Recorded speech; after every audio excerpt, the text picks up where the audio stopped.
बिस्मिल्लाहिर्रहमानिर्रहीम। अस्सलाम वालेकुम नाज़रीन, आज 23 मार्च है और 23 मार्च पाकिस्तान के लिए एक इंतहाई ही अहम दिन है। 23 मार्च 1940 को पाकिस्तान के हक़ में एक करारदाद जो है वो मंजूर होती है और उसे नाम भी करारदाद पाकिस्तान का ही दिया जाता है। और ठीक उसके 7 साल के बाद 1947 को यानी कि 14 अगस्त 1947 को पाकिस्तान जो है वो मार्ज़ वजूद में आता है। पाकिस्तान के पहले गवर्नर जनरल कायद आज़म मोहम्मद अली जिन्नाह की अनथक कोशिशों की वजह से उन्होंने हमें एक ऐसा वतन दिया जिसमें हमारी अपनी पहचान हो सके, जिसमें हम अपने मज़हब के मुताबिक इबादत कर सकें। लेकिन अफसोस के 75 साल गुजरने के बाद हम एक बार फिर गुलामी की तरफ जा रहे हैं और हमारे हुक्मरान हमको उस तरफ ले जा रहे हैं कि हम एक बार फिर अंग्रेज़ों की गुलामी करें, यानी कि मगरिब में दबाव में आकर हम एक बार फिर उनकी गुलामी करना शुरू कर दें, उनकी हाँ में हाँ करें और उनके किसी भी बात को ना में ना तब्दील करें। लेकिन एक बार फिर हमें कायद आज़म मोहम्मद अली जिन्नाह जैसा एक पाकिस्तान से मोहब्बत करने वाला एक मुखलिस लीडर इमरान खान की सूरत में मिला और पूरी दुनिया की कोशिश है और इसमें कुछ हमारे अपने भी मिले हुए हैं और उनकी कोशिश है कि किसी न किसी तरीके से इमरान खान को उनके ओहदे से हटाया जा सके। अब अगर हम बात करें 23 मार्च की, तो 23 मार्च के दिन आज जो है वो पाकिस्तान में एक बहुत बड़ी परेड हुई, जिसमें पाकिस्तान में रिसेंटली जो है वो शामिल होने वाले J-10C ने एक फ्लाइंग पास किया। इसके साथ साथ पाकिस्तान के अपने तैयार करदा JF-17 थंडर, पाकिस्तान के जो अमेरिका से ख़रीदे हुए तैयारे F-16 मिराज वगैरह सब ने अपनी अपनी परफॉर्मेंस दिखाई और पाकिस्तान की अफवाज ने, तीनों मुसल्लह अफवाज ने पाकिस्तान को ताकतवर करने के लिए, पाकिस्तान की हिफाजत करने का जो हलफ उठाया हुआ है उसको मुकम्मल तौर पर अदा करने के लिए, उसकी पैरवी करने के लिए आज एक अहम किरदार अदा किया और एक बार फिर अहद किया कि हम पाकिस्तान की हिफाजत करने के लिए अपने लहू के आखिरी कतरे तक इसकी कुर्बानी देने के लिए तैयार हैं और हम पाकिस्तान को किसी भी सूरत किसी के सामने झुकने नहीं देंगे। लेकिन हमारे सियासतदान हैं जो वो पाकिस्तान को झुकाने की कोशिश में लगे हुए हैं। जिस तरह आप जानते हैं कि आज और कल 2 दिन पाकिस्तान में OIC वज़राए ख़ारजा की जो है वो कॉन्फ्रेंस थी और ये OIC वज़राए ख़ारजा का 48वां इजलास था, जिसमें पाकिस्तान को नुमाइंदगी मिली और पाकिस्तान ने इसकी मेज़बानी भी की। और पाकिस्तान के अपोजिशन लीडर बिलावल ज़रदारी साहब ने यह कहा कि अगर स्पीकर साहब ने इजलास नहीं बुलाया तो हम देखते हैं कि किस तरह OIC की जो है वो यहाँ पर कॉन्फ्रेंस करवाई जाती है। जिसके बाद उनका सॉफ्टवेयर थोड़ा सा अपडेट किया गया, एक कॉल आई और जिसके बाद उन्होंने कहा कि नहीं हम इन सब को आने वाले मेहमानों को खुशामदीद कहते हैं और हमारी लड़ाई जो है वो हुकूमत से है बल्कि स्टेट से नहीं है। यानी कि पता चला कि सॉफ्टवेयर जब अपडेट होता है तो इनका सॉफ्टवेयर सिर्फ एक फ़ोन कॉल से ही अपडेट हो जाता है। तो बिलावल साहब को अपने अल्फाज वापस लेना पड़े और यही वही लीडर हैं जिनकी वजह से हम जो है वो पहले भी अंग्रेज़ की गुलामी करते रहे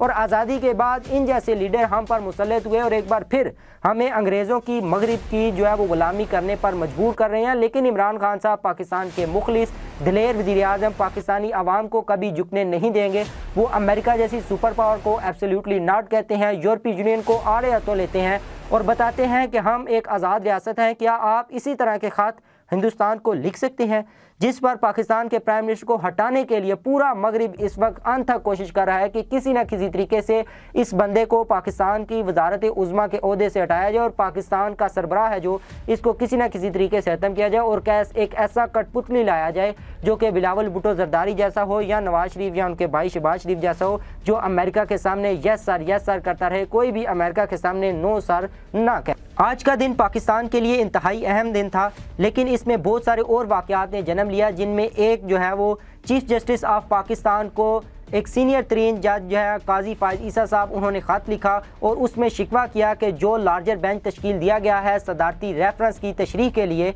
उसमें सीनियर तरीन जजेस को क्यों नहीं जो है वो शामिल किया गया। उनका कहना था कि जो उसमें जजेस शामिल किए हैं उनमें से एक 4थे नंबर का जज है, एक 8वें नंबर का है, एक 13वें नंबर का है और आखिरकार जो सीनियर तरीन जजेस हैं उनको शामिल क्यों नहीं करना चाहिए। लेकिन chief justice of Pakistan Umar Ata Bandial साहब ने जो है वो एक लार्जर बेंच तश्कील दे दिया है और 25 तारीख को समाअत करेगा, जो कि एक सदारती रेफरेंस हुकूमत की तरफ से दायर किया गया है। इसके अलावा पाकिस्तान में एक और वाक़े ने आज जन्म लिया, जो कि प्राइम मिनिस्टर ऑफ पाकिस्तान ने सहाफ़ियों से गुफ्तगू करते हुए बहुत ही अहम जो है वो बातें सहाफ़ियों को बताई और उन्होंने कहा कि मैं तहरीक अदम एतमाद में इंशाअल्लाह कामयाब होऊंगा, मैं कभी नाकाम नहीं होऊंगा। और बहुत सख्त लहजा जो है वो आज प्राइम मिनिस्टर ऑफ पाकिस्तान ने इस्तेमाल किया और उनसे जब क्वेश्चन किया गया कि नए आर्मी चीफ की तकर्री के बारे में आपका क्या ख्याल है, जिसकी खबर ब्रेक की थी दुनिया न्यूज़ के एंकर पर्सन कामरान खान साहब ने, तो उन्होंने इस पर पहले तो कहकहा लगाया और फिर कहा कि पता नहीं कामरान खान साहब को कौन बताता है कि मैं क्या करने वाला हूँ, मैं तो अपने आप को भी नहीं बताता कि मैं आगे क्या करूँगा। यानी कि इमरान खान साहब इतना जो है वो चीज़ें सीक्रेट रखते हैं।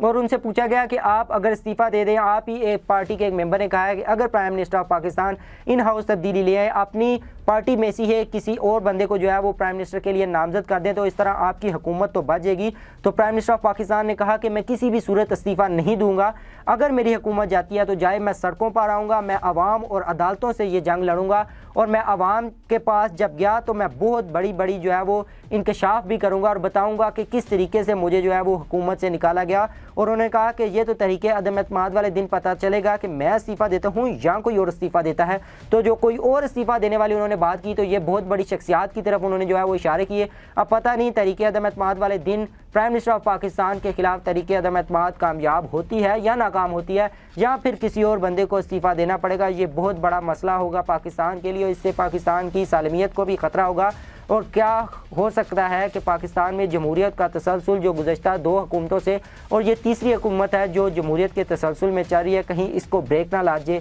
कहीं 99 की तरह पाकिस्तान में एक दफ़ा फिर जो है वो मिलिट्री कू ना हो जाए। तो इससे पाकिस्तान को बचना होगा, और पाकिस्तान में जमहूरियत के तसलसल के लिए पाकिस्तान की अपोजिशन पार्टियों को, पाकिस्तान की हुकूमत को होश के नाखून लेने चाहिए। कि थी आज तक की ताज़ा तरीन अपडेट्स।